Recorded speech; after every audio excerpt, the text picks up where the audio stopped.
the North Sea Region Program.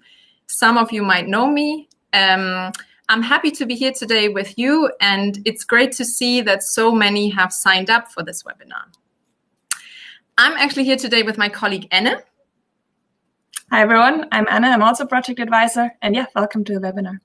Yes, we will today guide you through the activity report. During the first half of the webinar, we will provide you with some general information about reporting and invite you also for a tour in the online monitoring system as such. We will go through all the individual tabs that you need to fill out when you are reporting and point out what is important to keep in mind.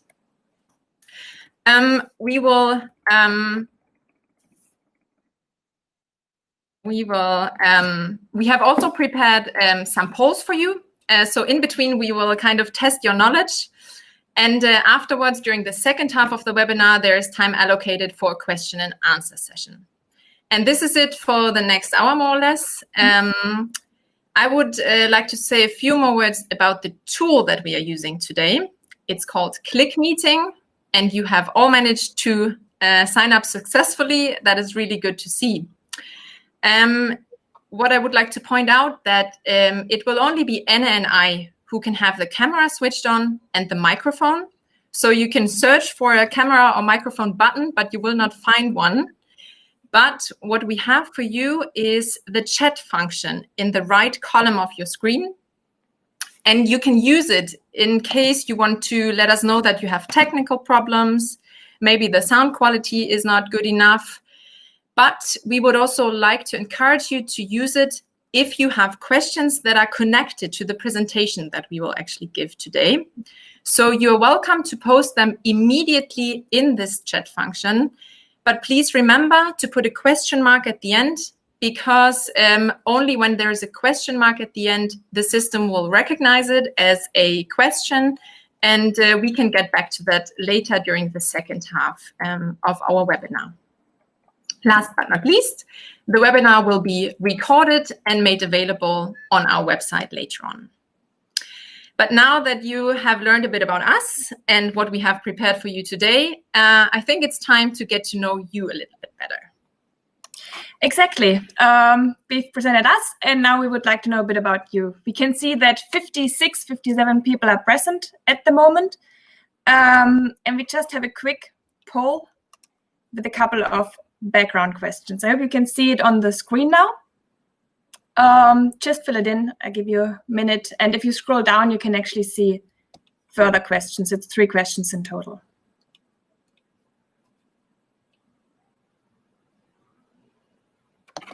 Okay, some people seem to have sound issues.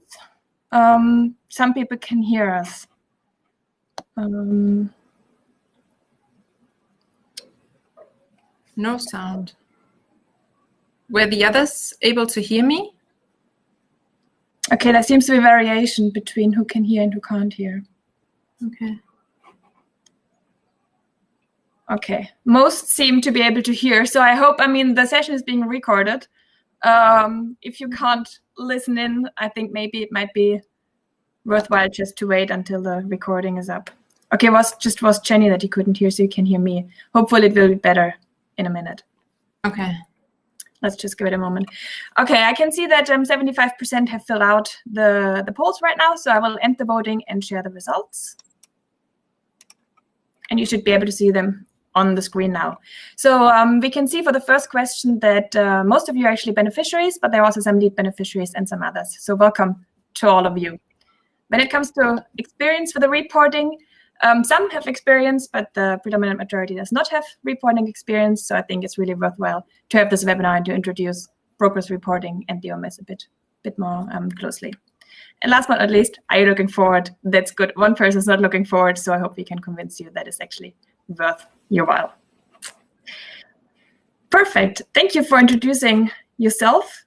Before we actually continue with the presentation, there's another group of attendees that we would like to present to you. And Jenny, will you do that? Yes. I hope that the majority can hear us. I'm really sorry about that. We have had several test runs. as Anna said, the webinar will be recorded. So yeah, hopefully you will, the sound will be on sooner or later, or afterwards you need to check the webinar online then when it's on our website. I'm really sorry about the inconvenience caused. But we will move on with our national contact points. Exactly, Anna, as you said, we have another group that we would like to introduce you to. Those are our national contact points. We have 6 national contact points in 6 of our member states. You can see them all on the screen, and you can also see the link there. The national contact points are basically supporting us, but especially you as projects. So in case you have country-specific questions, please get in contact with them, and the details are on our website. We will now start with the reporting as such and some general points about it before we move into the online monitoring system. The first question is, what are we talking about? We are talking about the basic progress report and a full progress report. So 2 different types, and there's a difference between those. So first of all, you have the basic progress report, which is divided into an activity report, and a finance report is optional. Whereas for a full progress report, you have to have a finance report. A finance report is mandatory in addition to the activity report. And if you have questions about your reporting schedule or something like that, you need to get in contact with your project advisor at the Secretariat. Now that we've clarified the what, we would like to talk about the where. Where does the reporting take place? You all know that by now in the online monitoring system. And we know that it's not necessarily your comfort zone, but Anna and I will try to make our best to make it your comfort zone today. After we've clarified the what and the where, the question is who needs to be involved? And I have a next slide for you. And I would just like to point out again that we've talked the basic and the full report. There's this difference. And today during the webinar, we will focus on the full report, where a finance report is mandatory. So who is involved? All the beneficiaries are involved because they need to submit their individual beneficiary reports. Then we have the lead beneficiary. He or she is, of course, involved. And because we have the finance report as well, we need to have a first-level controller on board, an authorized signatory who will, in the end, submit, like press the button and sign and submit the report to the Joint Secretariat, because we are also involved, because we will assess your report as soon as it's submitted.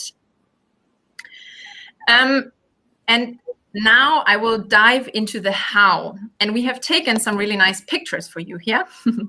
So this is an example of how it works. All beneficiaries need to write a report and submit it to the lead beneficiary. The beneficiaries, 3 of them, you can see on the left hand in the picture, and the lead beneficiaries on the right hand.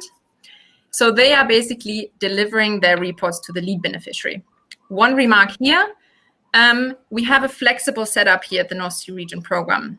So you, as the project consortium, you decide who will fill out which parts of the reporting template. The example I would like to give you is that not all beneficiaries will be involved in delivering all work packages. So let's assume there is a beneficiary who is not involved in delivering, for example, work package 3. They, of course, don't have to report anything, so only put in not applicable here. But as I said, this is something you need to decide internally at the beginning of the project, not right before you start the reporting. How do we continue? The next step is that the lead beneficiary needs to compile all the different reports manually, basically. So the lead beneficiary needs to read the individual reports and then compile them to a project level report that will in the end be submitted to us. We were talking about the fact that we are having a full report, and the first level controller is involved then if you have a finance report involved. If you want to learn more about what the first level controller does, and also if you want to learn more about the finance report as such, you are welcome to join us later today at 1 o'clock, where we will give another webinar about the finance report. but in the end, the finance report will verify your costs. And we will move on to the authorized signatory. The authorized signatory needs to press the button and by that sign the report and submit it to the Joint Secretariat. Also, one comment here, if you don't have an authorized signatory in place yet, please start the process as soon as possible, because if you don't have an authorized signatory, you cannot resubmit a report. And if you cannot submit a report, the whole project cannot get reimbursed. So this is it. And in the end, the Joint Secretariat will receive the overall project level report. I have one more comment to make here. I don't have a slide for that. But if you are a coordinating beneficiary or a co-beneficiary, so if you are part of a local partnership in our program, then we have special recommendations for you. There is a special reporting setup. If you have questions about it, you're welcome to post them in the chat function, or please get in contact with your lead beneficiary, who should also know the rules there. And I think that's it for now. I think we have prepared a little poll for you. We have indeed, and I'm going to pull it up right now. Yes. So it's basically to recap what I just said. Let's see in how far you know the right answer. The question is, which beneficiaries need to submit a report?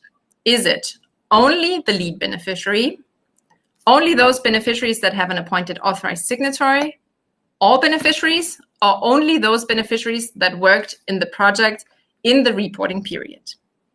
I'll give you a few seconds to reply to this, and I hope that the sound issues will be resolved.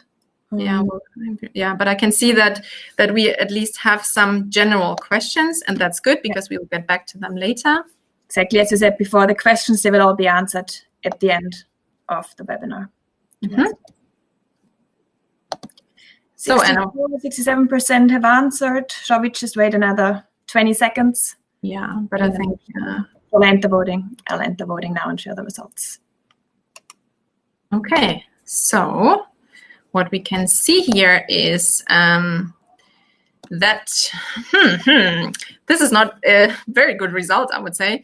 The main message here is that all beneficiaries need to work on a report, on their individual beneficiary level reports, and submit them to the lead beneficiary. Yeah. And the lead beneficiary will then compile all the beneficiary level reports to the overall project level report that will then be submitted to the Joint Secretariat. So all beneficiaries should have an authorized signatory in place at the point where you start the reporting. Yeah. So even if there's a beneficiary who has not worked on the project in the reporting period, de facto, you will have to submit a report in the system. You can write that you didn't do anything, but you will have to submit the report in order for the project level report being able to be submitted. Yes. Good. And, I hope it's clear. If not, please post a question. And we have seen a lot of nice pictures by now, Anna.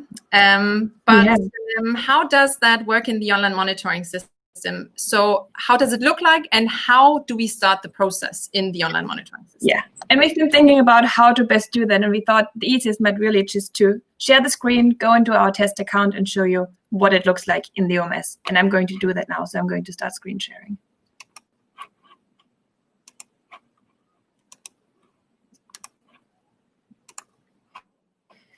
You should be able to see a screen now. It's the landing page in the OMS. Just a word of caution, this is our test account, so it might look a bit more confusing than your own personal OMS account, but the functions are exactly the same. It's the lead beneficiaries access in the OMS. The very first thing the lead beneficiary has to do when it comes to reporting is actually not in the OMS itself, but it's to write an email to the project advisor in the JS or to the or pick up the phone and call, asking about opening the reporting round, the first reporting round or the next reporting round, it doesn't matter. That's something that needs to be manually done in the JS by the project advisor and cannot be done by the project itself. Once that is done, the lead beneficiary logs on to the OMS, and then on the left-hand side, there is the tab Progress Report. When you go into the Progress Report, there is this green button, Start, Project Level Progress Report. the lead beneficiary presses that button, and with that, also in the OMS, from the lead beneficiary side, the reporting is started. Once that is done, the lead beneficiary can go and message the beneficiary managing users, here with the gray message button. And beneficiary managing users receive a message in the OMS saying the new reporting round has been opened. You can now log on to the OMS and start the beneficiary level report. Exactly the same way, log on, progress report, green button, start, and then they can start filling out their own report. It's really important to be aware that the lead beneficiary cannot open the beneficiary level reports, but only their own beneficiary level report, because obviously the lead beneficiary also needs to write their own beneficiary level report. So 2 reports for the lead beneficiary. This is basically what it looks like, but now let's actually look into a report. And we're going to look into this one. As Jenny said before, the report that we chose to show you is a full progress report, meaning there are some tabs and some information asked for in this report that you don't have to fill in with a basic progress report. Before we start with the tabs that you can see here, I just want to mention a couple of general points. First, the progress report will not be compiled automatically by the system, as Jenny has already emphasized. So all the information given by the beneficiaries needs to be compiled by the lead beneficiary. Secondly, parts of the report are taken from the application, for example, the objectives or the quantitative targets, and you report vis-a-vis what is taken from the application form. And last but not least, the OMS actually saves automatically what you have been writing. So when you accidentally close the tab or forget to press save when you proceed, that's not an issue. The data will not be lost. I think that's quite comforting to know. Perfect. As I said, we have these 7 tabs that you report in. And let's start with the very first one. How do you start editing? Well, it's pretty easy. It's the green edit button with the little edit pen up in the upper right-hand corner. And when you press that, you will be taken to the very first tab, which is main details. In the main details section or tab, there are 2 things that you need to fill in. First, the reporting period. The reporting period is the period that you report about, so the time period that is covered in your report. That's always 6 months, and that needs to be set by the project itself. And here is the only place where you actually have to fill that in. You don't have to fill it in the finance report, whether it's project or beneficiary level, and also not in the beneficiary level reports. And secondly, you have to fill in the highlights of main achievements. There's already quite a detailed description here in gray of what you're supposed to write here. But just in brief, it is exactly what it says. It's an overview of the summary of the most interesting outputs, stories, results, impacts on the ground of the project in the reporting period that you're covering. It should be written ideally in some kind of a press release style. It shouldn't be longer than 2 to 3 paragraphs. And you can, for example, use your communication officer to write it. We did great. This is what we wrote here. I mean, ideally, you should be a bit more elaborate than that and just, tell us actually what you did and not just that you did great. Once you've done that, you can either click here at the bottom, save and proceed to next step. That's one tool to navigate. Or you can go up into the tab overview and just press the next tab, which also will move you on to the next tab. And then the information will actually be saved, as I mentioned before. Perfect. That's the general introduction. Before we move on to the tab objectives, Jenny, let's have another poll. Shall we do that? Yes, good idea. And see what our participants can remember from what we have just said. So the first question is actually yes or no question. Is the progress report automatically compiled by the online monitoring system? Please answer yes or no. And the second question, a bit more tricky. The highlight of main achievements is either a summary of achievements in this reporting period, a summary of all achievements up to this date, or a bullet point list of activities carried out by the individual beneficiaries. Perfect. A fourth of participants having answered.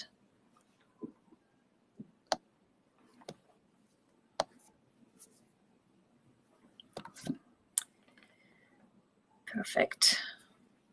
And I think ready to go. 5 seconds, ready to go. 3, 2, 1, and voting and share results. Jenny, can you see them? Yes, I can see them.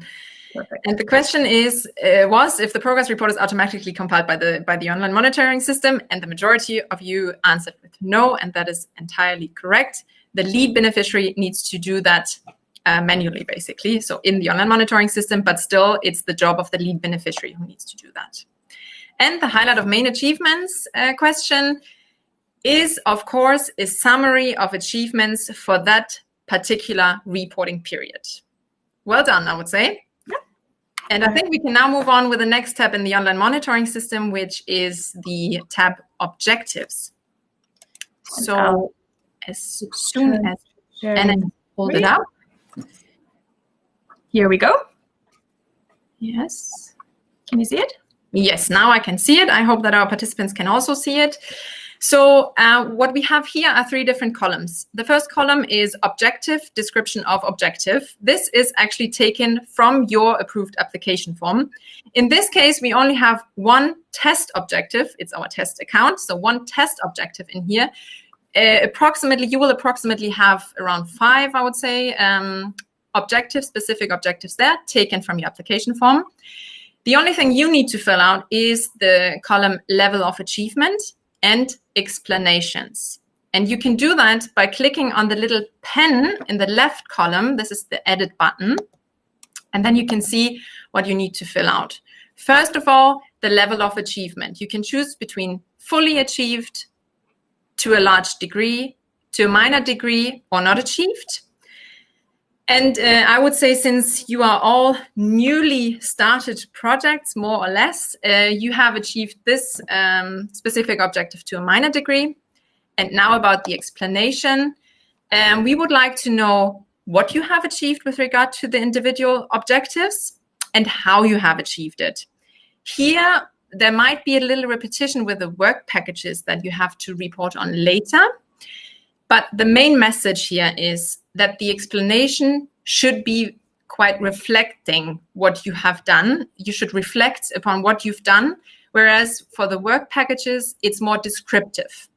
So go beyond describing, but please reflect on what you've done. And what we would also like to see is a short outline. So what would be the next steps? And I think that's it, what I wanted to say about the objectives. If there are any questions, please post them. And those were a lot of words, I would say, highlights of main achievement and specific objectives. How about some hard figures now, Anna? Yes, so the next 2 tabs, outputs and results, are actually all about the numbers. So let's first move on to outputs. It's pretty self-explanatory what you're supposed to fill in here. Some of the information is, as Jenny said before, taken from the application form, and others you have to fill in yourself. The output indicators, that's taken from the application form, and S is the output target. Achieved previously, that is automatically summed up by the system based on the previously submitted reports. Achieved in this period, that's something you have to fill in. Total achievement to date, again, is automatically compiled by the system for you. And all you have to do is to provide an explanation, assess the level of achievement, and potentially provide an attachment. And I will quickly show you how to do this. Again, it's a little editing button. You press it, it pulls up the new field, and then you can actually see already what you need to fill in. Achieved in this period, let's say you've achieved 10. And then you can automatically see that the total achievement to date is updated. You're supposed to provide an explanation here as well, and then assess the level of achievement. It's a drop-down menu. And yeah, let's say you're proceeding according to work plan. When it comes to the attachment, it's important to say that you need to provide some kind of tracking or some kind of evidence, either in writing or in form of an attachment for your achievements on the output indicators. We would strongly recommend you to track your output indicators in some kind of an Excel sheet or other kind of sheet, just for 2 reasons. The first reason is that it's just good for internal bookkeeping for the project to keep an overview.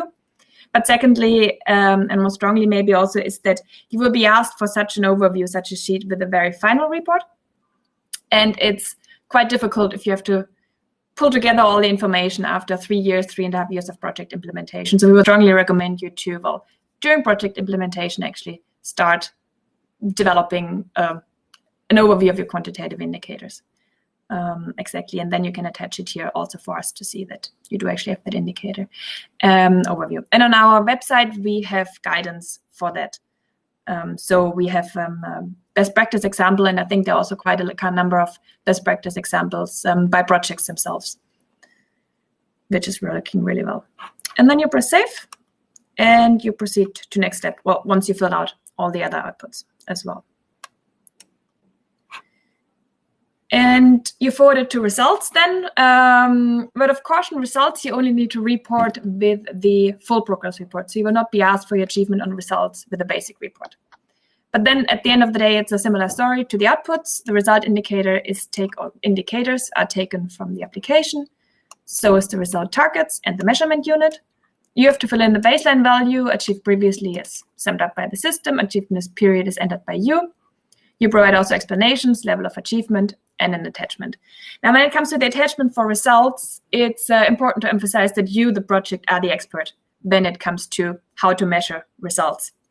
But still, if you have some kind of an underlying methodology and evidence for the achievement on the results, upload them here, or at least keep them at the premises of the beneficiaries. And that's because if there's some kind of a control, second level or even third level control, those people might want to see, well, did you just make up those numbers or have you actually achieved them? So it's important that we have a sound underlying methodology for how to measure your results. Perfect. I think that's it on that so far. Yeah, thanks for that, Anna. And I think, if I'm correct, we have another poll, isn't it? We do have another poll. Yes. And I would like to deliver a very positive message to our participants now, because positive news is you are already halfway through the reporting with us today. That's how fast it can go. But you should be able to see the polls by now. The first question we have prepared is evidence for outputs mandatory? Again, simple yes or no question. Second one, when do you need to report on results?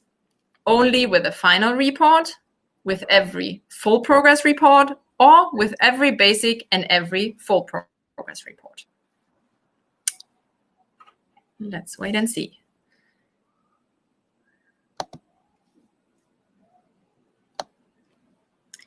All right, 10 more seconds.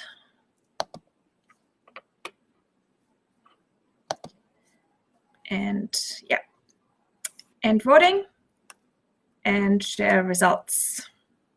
Okay, so what is it we can see? I need to scroll down. We can see that, okay, let me elaborate on this one a bit more, because the answer is not entirely correct. Evidence for outputs is not mandatory, but strongly, strongly, strongly recommended. So somewhat the answer is correct. You don't have to provide them, but we, as Anna pointed out, strongly recommend you to do that, because it's easier for your internal bookkeeping, and you need to provide such an overview latest with the final report. But that would mean that you have to go back all the 3 years of project implementation or 5 years of project implementation, and this will be a really hard job. So the easiest way to do it is to start right away from the first report on with an Excel sheet where you list which outputs you have received, which research institutes were involved, and then you can keep that spreadsheet and update it along the way, and then you don't have to do anything for the final report, basically. And I think it's fair to say that it's mandatory for the final report. So in a way, okay, right, yeah. So for the final report, mandatory, and for all other reports, strongly recommended. When do you need to report on results? The answer is entirely correct. You will be asked to report on results with every full progress report. And I would like to encourage you to think about how to measure your results already from the start, because it's not sufficient to just report 0. Please think about your results from the start of the project, your baselines, and try to measure them and then report with every full progress report. So far, so good. Perfect. I think that makes it a bit clearer. Thank you, Jenny. And I'll close the poll now and return to screen sharing, because we have a couple of tabs left that we need to cover in this webinar. Yes. So far, we've talked a lot about the achievements, the quantitative achievements, but how do the project actually tell us what they did in this reporting period, Jenny? Yes, that's the next step. That's called deliverables, and it's basically about the work packages that you have listed in your original application form. I will not go into detail here because I think it's easiest when you see that with your own work packages and your own activities deliverables. But what I would like to tell you is that this section is divided, or this tab is divided into 3 main sections. So the first one is called reporting per work package. There you have listed all your work packages. In this case, in our test account, we have 7 work packages listed. And you need to fill out all the individual columns that are following: status, deliverables used by, target groups involvement in the delivery, progress in this period, and problems and solutions found. So please be very honest with us. Also, if you're facing problems, that can go in here. That's how it is when you are working on a project for 5 years or something. And you can do that by, again, using this little pen in the left column where you can edit.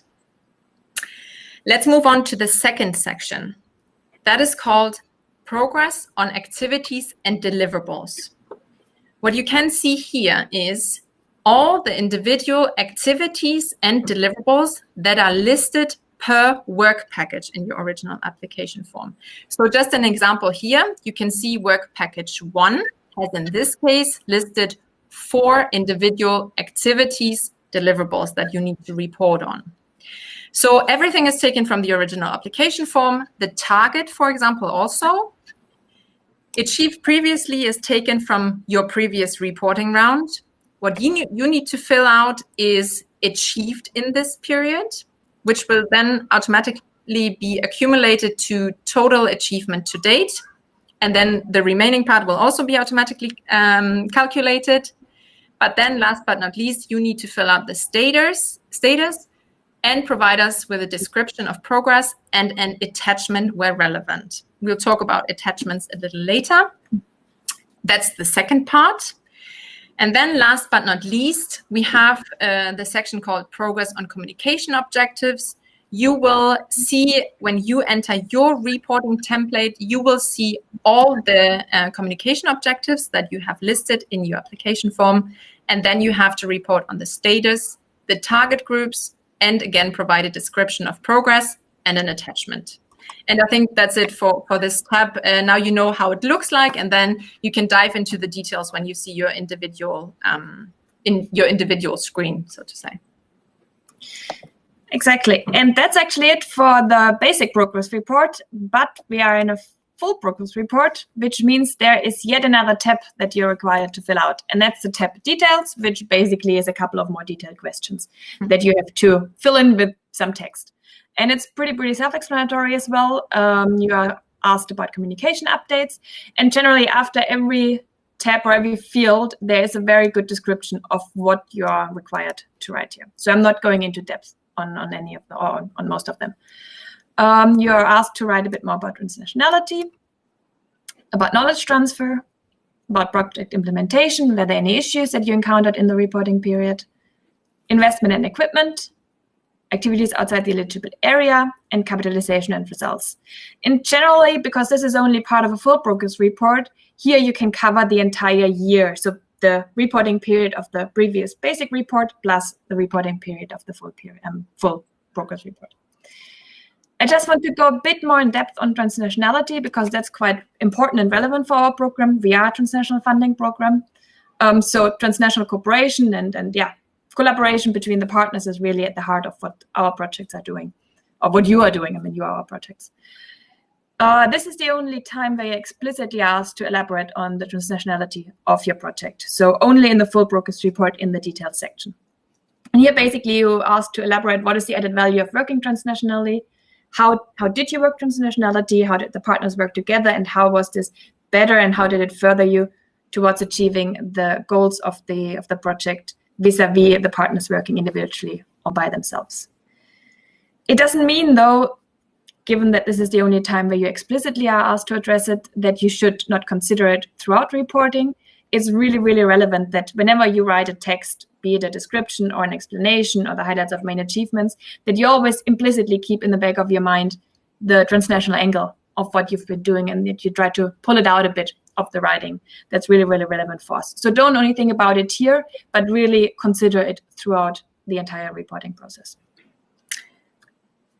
And maybe I can jump in here and make one more comment, because as you can see here, or as we've mentioned, the lead beneficiary is supposed to bring all those individual beneficiary reports together, and the system will help you with that.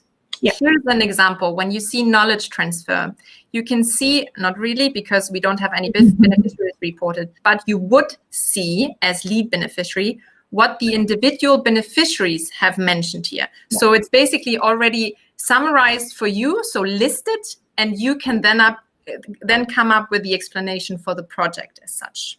Exactly. You don't have to go into all the individual reports, but the system helps you out in that regard, not only in the details tab, but in all tabs. Yes, and in addition, maybe one more comment here, the system will also tell you if you have not filled out a certain field that needs to be filled out. So sometimes you will be able to see error messages. So the system is quite self-explanatory. Just try to follow what the system also tells you. Yeah. And if you have questions, just talk to your lead beneficiary and they can give us a call. All right, I'll save and proceed to the next step, which is the very, very final tab, the tab Annexes. And Jenny, can you tell us a bit more about Annexes and also about providing evidence more generally? Yes, I can do that. And the funny thing here is this tab is called Annexes, and it's asking you to provide annexes. Yes. However, it is very much recommended to upload annexes throughout the whole report. So if you're describing substantial progress on, for example, outputs or activities deliverables, please attach them in the respective tab where you also provide the explanation. So this Annex tab is only meant for annexes that don't fit anywhere else. However, we hope that you will find other spaces in the report, because most of the times you're explaining what you did, and then an annex would fit there very well and not later on. Please avoid to upload the same annexes in different parts of the report, because that doesn't really help us. And please make sure that the titles of the annexes are clear and relevant. Why is that? This is because you as a project have a so-called web space connected to our program website. And on this web space you have an output library. And you can decide while reporting to automatically upload an annex to this output library on your web space. And we can give you an example, for the outputs. That is something Anna explained earlier. Mm-hmm. And let's take the first one, yes. So when we go in there, we can see that you can choose an attachment from your computer and upload it.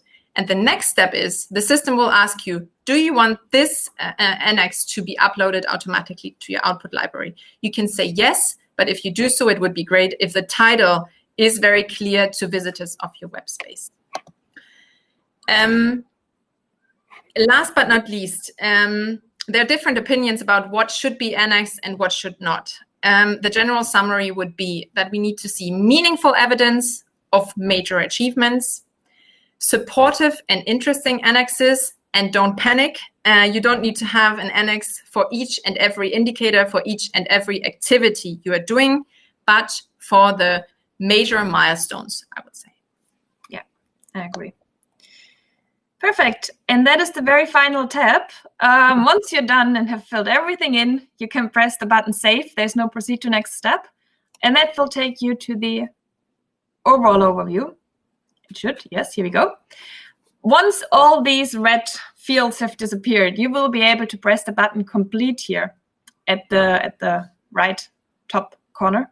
In the right top corner, meaning the report is completed and your authorized signatory can go on to submit them once the finance report has been submitted. And again, as Jenny said before, we will have a webinar on finance reporting in the afternoon today. So in case you're interested in that, I strongly recommend you to check that out as well. Perfect. That would be it on the online monitoring system. I will now stop screen sharing and return to the webinar itself. And we have another poll just for a very final time to see, to test your knowledge. It should be visible now. The first question is a right or wrong question. You only need to consider transnationality in a full progress report. And the second question is, what should you not upload as evidence in a progress report? Recipes, strategy papers, political agreements, or receipts. It's a multiple choice later, so you can actually select more than one answer. It's not a single choice.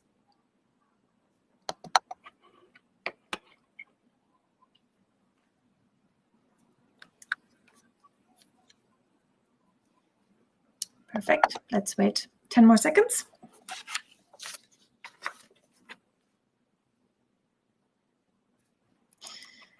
And yeah, I'll end the voting and share the results now.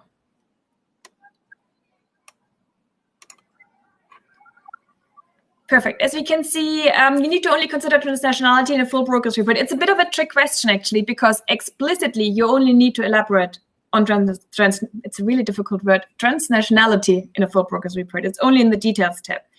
But you are asked to consider it throughout reporting. It should be underlying all the descriptions, explanations you make, considering we are a transnational funding program. So think about it, even though you're not asked to explicitly elaborate on it.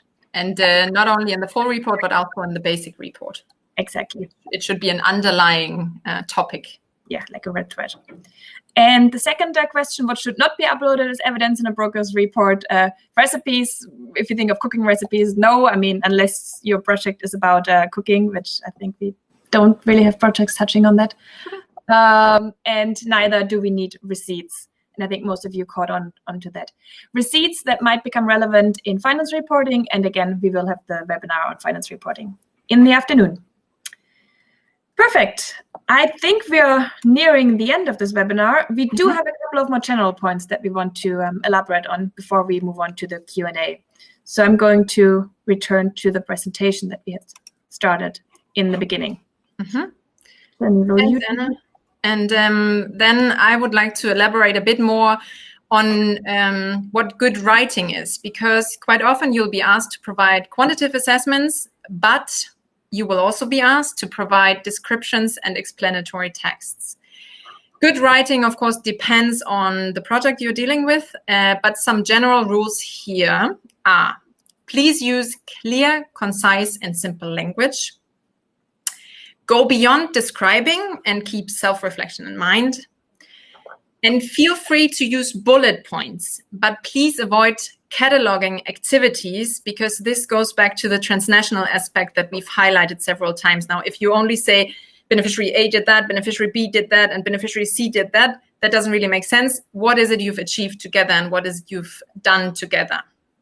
And if you provide us with longer texts, please use a structure for that. That will be helpful for us and for you. One more point, Anna. I'm realizing that it sounds as if we are asking a lot from you, but you can also look at it from a different angle. The reporting will actually help you to contribute towards internal project record keeping on progress, and it will help you to tighten your communications within the project, but also toward the outside world, I would say. Yeah, so there are a couple of benefits to reporting. Another benefit I would actually say is that, a very pragmatic reason, the faster we can process your report in the JS, the faster you will actually get the money that you're applying for with the finance report. So just, be aware that if you have a clear and concise report, you get your money as soon as possible. We don't have to get back to you. But yeah, that's actually one of the points that I want to make in our top 5 tips for reporting. We've seen many reports by now in this programming period. We've been running since 2014. And those are actually our top 5 tips based on the commonly made mistakes and basically issues we have seen. The first one is, Jenny mentioned that already in the beginning, agree on reporting process and responsibility at the beginning of project implementation. Talk in the partnership about who's going to do what and when are we going to submit the reports, what are going to be the reporting periods, when are we going to have the submission deadlines. It's going to save you a lot of internal communication just briefly before the deadline to submit the report. Secondly, reflect on progress towards goals and transnationality. Don't only catalog and describe. Keep your writing clear, concise, and simple. I think that's pretty self-explanatory. Be transparent and structured in counting quantitative indicators. Use some kind of Excel sheet, if possible, or some other overview. That's really, really welcome and will also help you. And last but not least, remember the benefits. It's not only a hassle, but also, you can see it as a help for internal bookkeeping, external communication, and for receiving the money that you've applied for. And I think that would be it on the presentation. Let's move on to the question and answers. Yes, and I can see there are already quite a number of questions in the system. Yes. So shall we just start with the first one? Yes, I think it's a good idea. Perfect. I think the first ones are very much on the sound issue. I hope the sound issue has been resolved for most of you. Now I can see we have still 56 participants, so it seems to be working for some at least. The first question is a very practical one. Do we receive the presentation after the webinar? We will upload the presentation and we'll also upload the recording of the webinar. So that will not be an issue. And then the next one I can see here is, does the JS give any feedback on the submitted report, for example, about the quality of the report? Yes, we do. We will go through the project level report that we will receive. And in case something is missing, something is not clear, we will get back to the lead beneficiary. And we will ask for further explanations. And in some cases, we will also open the report, so unlock the report basically, so that you, the beneficiaries, or the lead beneficiary can make changes in the system and resubmit it to us. And maybe at this point, it's also important to say that in the JS, in total, until payment is issued, we have 90 days to process your report. But if you have to get back to the project, ask for clarifications, or even unlock the report, we are going to stop the 90 days clock, which means it might take longer until you receive the payment and until, the reporting process is concluded and we can start with a new reporting round. And I think the next one is the one, exactly. In the full progress report, we also sum up the results mentioned in the first basic progress report. You shouldn't repeat yourself. So whatever you mentioned in the basic report, don't mention in the full report, but there are some tabs that you haven't elaborated on in the basic report. So, and of course, there you are asked to cover the entire year, covering both the basic and the full progress reporting period time. It answers your question. The next one is about the output indicators, and if it's enough to have an Excel sheet attached to the report only on project level, or if it needs to be per beneficiary. And I think I would say it's absolutely fine to have it on project level. You need to decide yourself how you manage to get the individual input from your beneficiaries. You can have a spreadsheet where all the individual beneficiaries can add their individual contributions, or you can take care of it at lead beneficiary level. But an overview on project level is absolutely sufficient for us. Yeah, and I think at this point it's also important to mention that we are not going to look into the beneficiary level reports. We are only going to look at what the lead beneficiary has submitted in the project level report. Yeah. So the tool, the online monitoring system, is basically there to help you to gather the information from the individual beneficiaries and then sum that up on project level. What is the next one, Anna? The next one is, can attachment include raw data, Excel sheet, or are you looking for final outputs, data summaries? It depends. I mean, if you have achieved an output, we would like to see the evidence for the output. For example, if you've involved an organization in the project, we would like to have the name of the organization. I'm not sure whether you would consider that a data summary. When it comes to results and attachments for results, you're the expert. So often we might not even understand the raw data or have a full grasp of what it means. But if you consider it relevant for us to have it, then of course you can also upload it. And if you have any questions, we'll just get back to you on the evidence that you provide. I think that's the answer. Jenny, maybe you have some more. No, I would also say this is something you can also, it also depends on the project. It's something you should talk about with your project advisor, I would say, and find common ground there. Yeah, absolutely.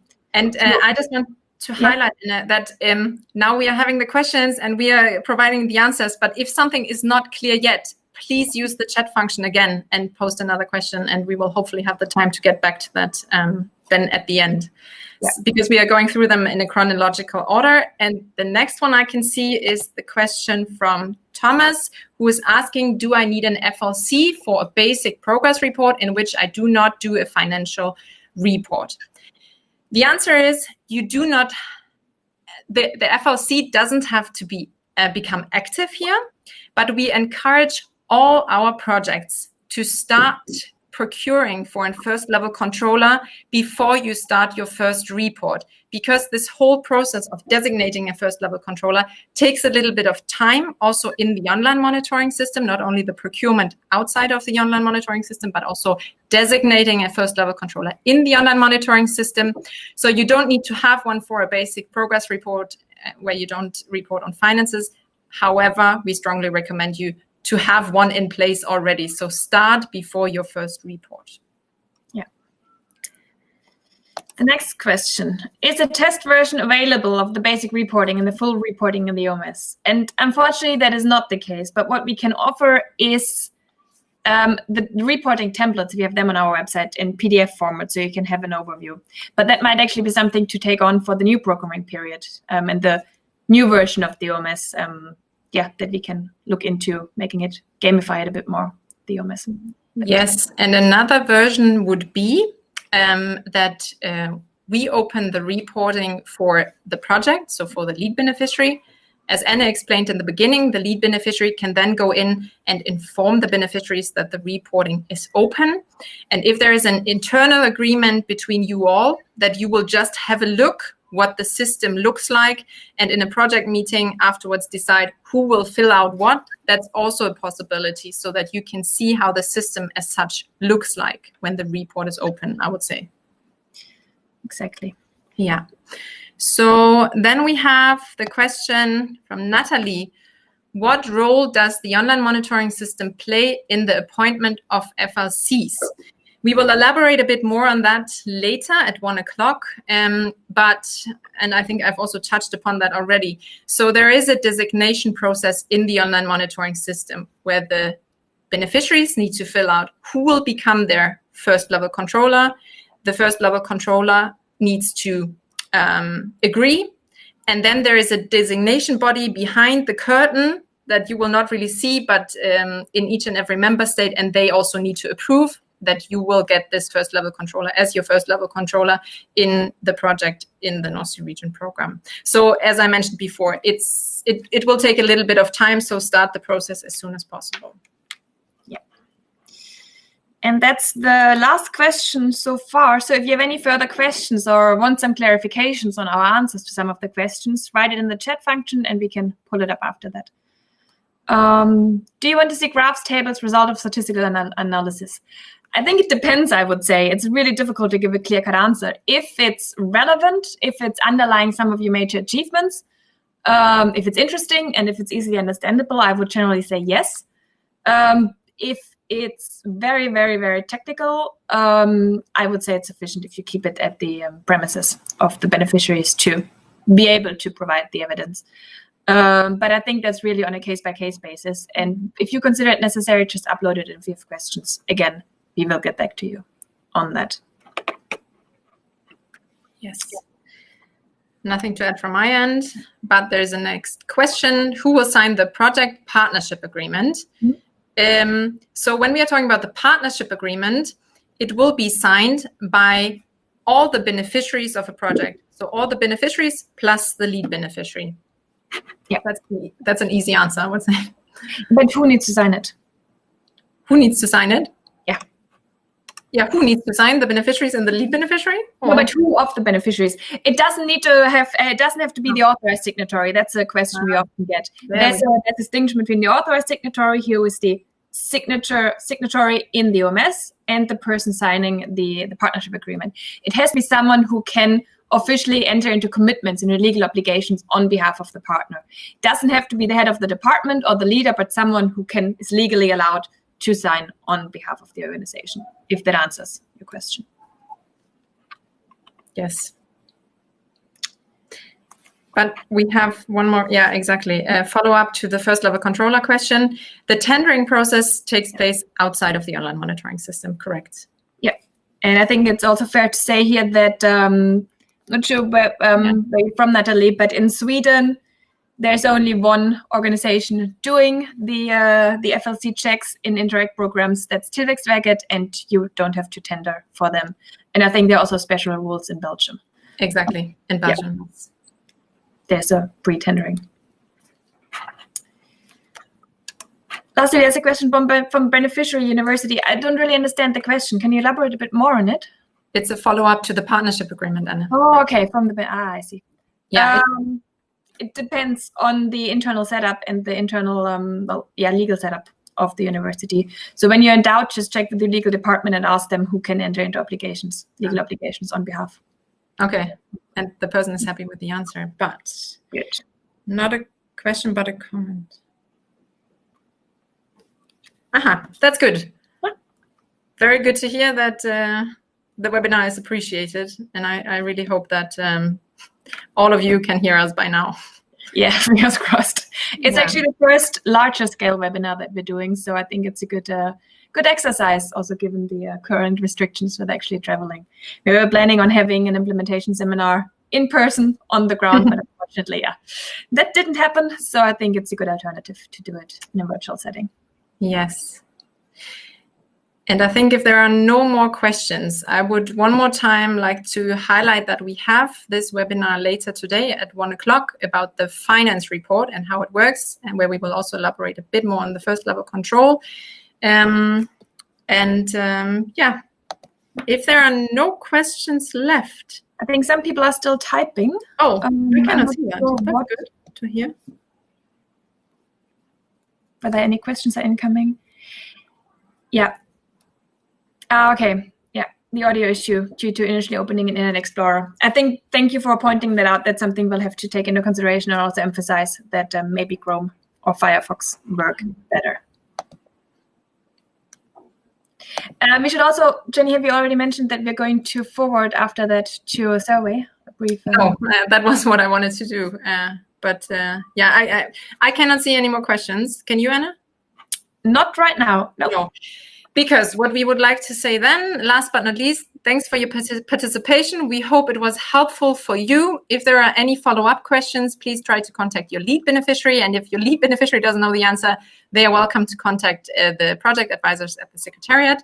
And last but not least, please don't close your browser window. We will end the webinar from our end, and you will be forwarded then to a survey where we will ask you for your feedback on this sort of webinar. And let's see. Maybe we will have more of these in the future. Fingers crossed. Well, or we see each other in person, which would also be nice. Yeah, which would also be really nice. So take care, everyone. And thanks for having you. And let's stay in touch. Yeah. Bye-bye. Bye.